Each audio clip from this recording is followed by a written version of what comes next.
Mr. Amorim, thank you for taking the time for us. Things at Manchester have been quite stable in recent weeks. Your team hasn't lost in 5 straight games and is 7th in the league. Are you satisfied with that position? How would you rate current form? I think we are doing well. Not more than that. In this moment, the position is not perfect in the table. You cannot. It doesn't matter the moment. You, as a Manchester United manager, you cannot say 7th place is good enough. I think we are improving. That is a good sign. That is the beginning of everything.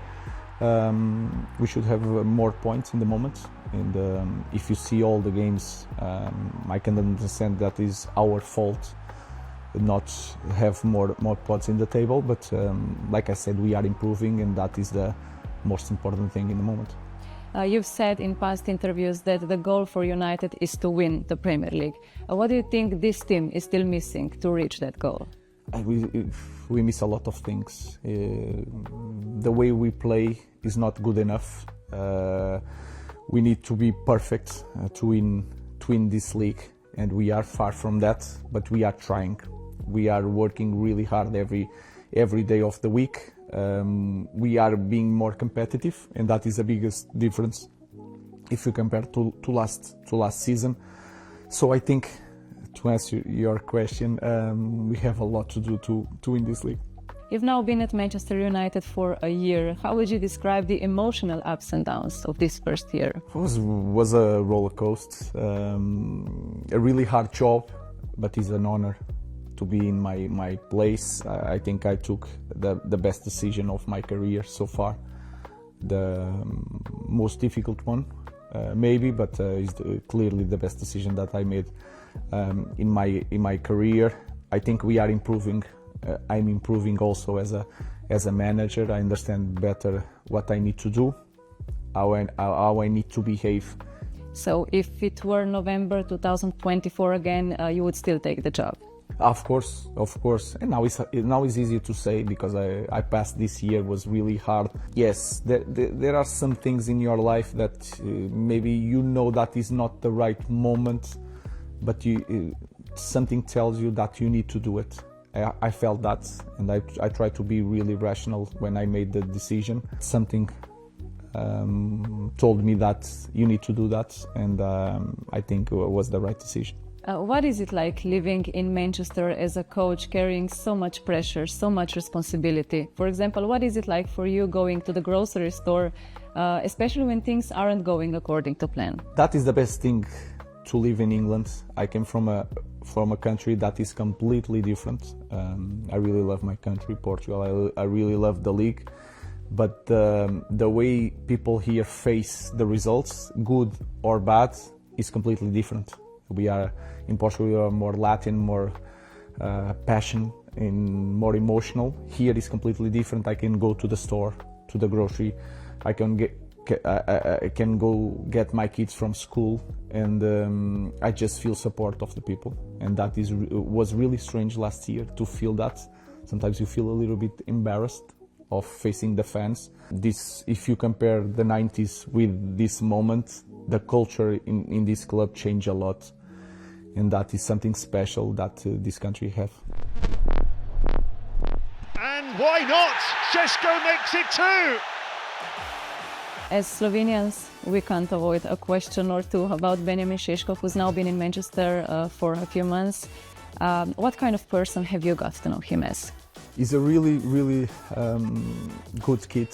He's a perfectionist, and that in our club with this pressure, it can be really good, but also really bad because it takes all in, and that is hard for a young kid, especially in one position that everyone expects goals after goals since the first game. He works really hard. He's really humble. He wants to learn. He wants to help the teammates. So I'm really happy with him. Not just the talent he has, but he's the right character to have in our club. How do you see his relationships within the squad? Has he already formed some close bonds and friendships with his teammates? He's getting along with Dalo. Most of the things is that he likes to come early to do all the recovery, all the gym, and Dalo is the same. The rest of the relationship is normal. He will have more time to get that kind of bond with the rest of the team, but he's doing really well, and everyone loves Ben here. How do those connections with his teammates translate onto the pitch? Do you feel the team is using him well? I think we can use Ben better, but the point of view of any player here is to try to the team to work. It doesn't matter if you are doing the best thing for you, you need to do the best thing for the team.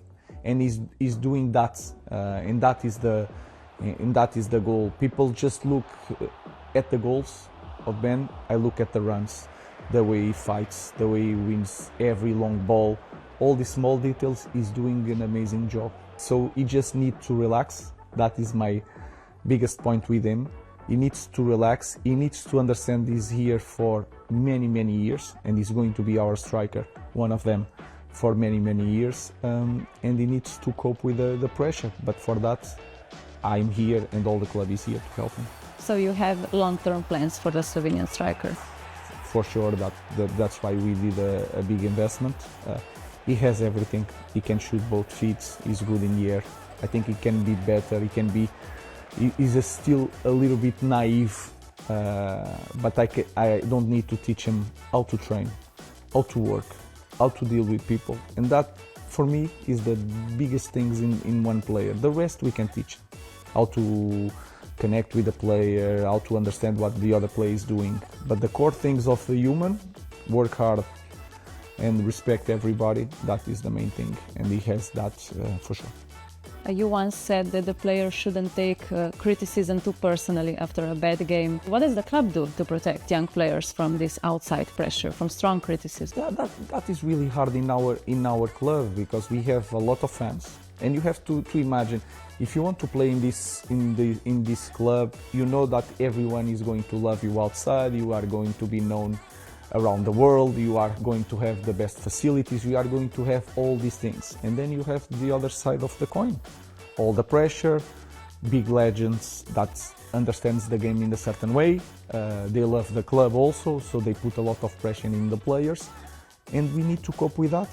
To protect them is more like to explain what we want and to give many years of contract, to tell them every day that you are our player no matter what. It doesn't matter. What matters is our opinion inside, the manager, sport director, all these guys inside. So this is the way of protecting the players, but they are big men, and they need to understand that if you have a lot of good things, you are going to have the other side of the coin. You just have to deal with that. Okay, so to conclude this conversation, Mr. Amorim, do you think being Manchester United's manager is the toughest job in football? No, I think it would be a lot of tough jobs here. I see it as a big honor. It's really tough, but imagine if we win.